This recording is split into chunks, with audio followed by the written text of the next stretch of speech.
Medical college হাসপাতালে যাতায়াতকারী রোগী ও স্বজনরা বিপাকে পড়তে হয় ইপিজেডের পণ্য আনয়নে। এ নিয়ে আরও জানাতে মেডিকেল সড়ক থেকে যুক্ত হয়েছেন মাসুদ আলম। মাসুদ জানাবেন, সড়কের কত কিলোমিটার বেহাল অবস্থায় রয়েছে, ভোগান্তি নিরসনে সংশ্লিষ্ট কর্তৃপক্ষ কোনো ধরনের উদ্যোগ নিয়েছে কিনা?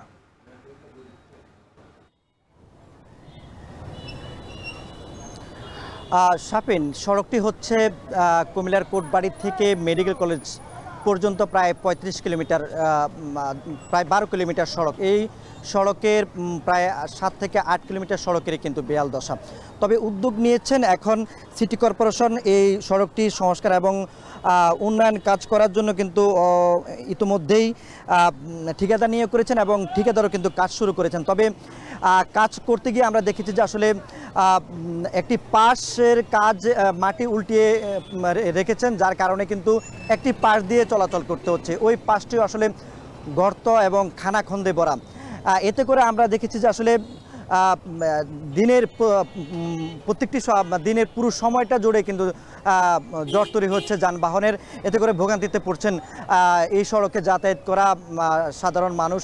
একই সঙ্গে দুর্ভোগে রয়েছেন ইপিজেডে যারা কাজ করেন ওই ধরনের শ্রমিকগুলো। একই সঙ্গে কুমিল্লা মেডিকেল কলেজ হাসপাতালে যে রোগীরা চিকিৎসা সেবা নিতে আসেন এবং তাদের সঙ্গে যারা আসেন স্বজনরা, তারাও কিন্তু চরম দুর্ভোগের মধ্যে কিন্তু এই সড়কটি দিয়ে চলাচল করতে হচ্ছে। আমরা সিটি কর্পোরেশনের সাথে কথা বলেছি এবং সড়ক ও জনপথ বিভাগের সাথে আমরা কথা বলেছি।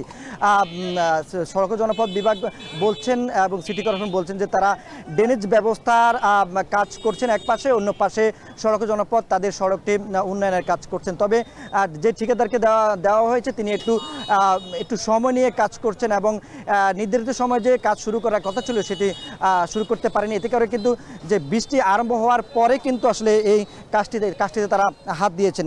এতে করে কিন্তু এক পাশের যে যান চলাচল করতে গিয়ে অবশ্যই আপনি দেখছেন আমার ক্যামেরায় যে জট তৈরি হচ্ছে। এখানকার এই সড়কের দুপাশে বেশ কিছু শিক্ষা প্রতিষ্ঠান রয়েছে, সেগুলোতে শিক্ষার্থীরা যখন শুরু করেন কলেজে স্কুলে প্রবেশ করা এবং ছুটির সময়, এই দু সময় 1 ঘন্টাব্যাপী যানজট তৈরি হয়। তো এই ভোগান্তির জন্য স্থানীয়রা বলছেন দ্রুত সময়ের মধ্যে সংস্কার কাজটি শেষ করলেই মূলত হচ্ছে এই দুর্ভোগটা কমবে। তো শাপিন, এই ছিল কুমিল্লা থেকে সবশেষ। সহকর্মী মাসুদ আলম কুমিল্লা থেকে যুক্ত হয়ে জানাচ্ছিলেন মেডিকেল ও ইপিজেড রোডের বেহাল দশার খবর।